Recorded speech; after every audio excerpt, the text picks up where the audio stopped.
আসসালামু আলাইকুম গাইস। তো আজকে আমাদের বাসায় রাতের বেলা হঠাৎ করে মেহমান আসতেছে। সো যতটুকু অ্যারেঞ্জ করা গেছে 2-3টা পদ রান্না করছি আর কি। তো দেখেন কি কি আজকে অ্যারেঞ্জ করলাম। তো টাইম দেখাও, আপনাদের ভাইয়া দেখাইতেছে। তো এই যে এটা হচ্ছে মানে আলু লাল লাল করে ভেজে গরুর মাংসের ঝোল। মানে এটা এত টেস্ট হয়েছে গরুর মাংসটা, আপনারা যদি খান তাহলে আপনাদের মানে মুখে লেগে থাকবে, এত মজা হয়েছে আর কি।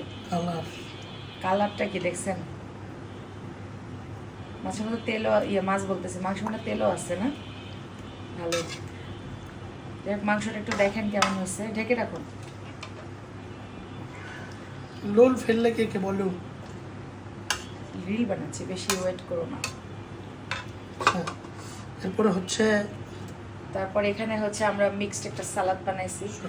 এটা হচ্ছে কি জানি, শসা, টমেটো, কাঁচা পেঁয়াজ আর মরিচের সালাদ, একটু সরিষার তেল। আর এই যেটা সরপটি মাছ ভাজা, আমার হাজব্যান্ড, একটু দাঁড়াও, আমার হাজব্যান্ড তো মাছ ভাজা খায় না, তো এটা জাস্ট আমার যে ভাসুর আসবে বাসায় তার জন্য আর আমার জন্য 2টা মাছ ভেজে রাখছি। আমার হাজব্যান্ড খায় না ওটা। আর এটা হচ্ছে পোলাও রান্না করেছি, পোলাও আমার ভাসুরের জন্য পোলাও। তো আর ওই পাশে হচ্ছে এদিকে না, আর এটা হচ্ছে চিংড়ির লাল গালা ঝোল, ইন্দুবালা ভাতের হোটেলের চিংড়ির লাল গালা ঝোল। জাস্ট মানে কালারটা দেখেন, আর এত টেস্ট হয়েছে এটা, মানে আপনারা, আই উইশ যে আমি আপনাদেরকে এই রেসিপিটা খাওয়াতে পারতাম, সো আপনারা বুঝতেন যে কী পরিমাণ টেস্ট হয়েছে। আর পোলাও দিয়ে এটা অমৃত।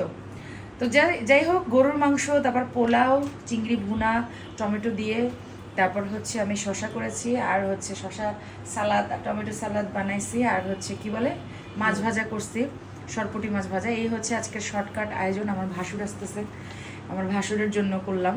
তো সবাই একটু কমেন্ট করে জানাবেন, দেখি মাংসটার কালারটা, সবাই একটু কমেন্ট করে জানাবেন যে আমার রান্নার কালারগুলো কেমন হয়েছে, এবং এরকম শর্টকাট আপনারা কীরকমভাবে কী কী আইটেম রান্না করেন সেটা একটু অবশ্যই কমেন্ট করে জানাবেন। তো সবাই ভালো থাকবেন, সুস্থ থাকবেন। আল্লাহ হাফেজ। আসসালামু আলাইকুম ওয়া রাহমাতুল্লাহি ওয়া বারাকাতুহু। টাটা দিয়ে দাও। খালি গায়ে দেয়।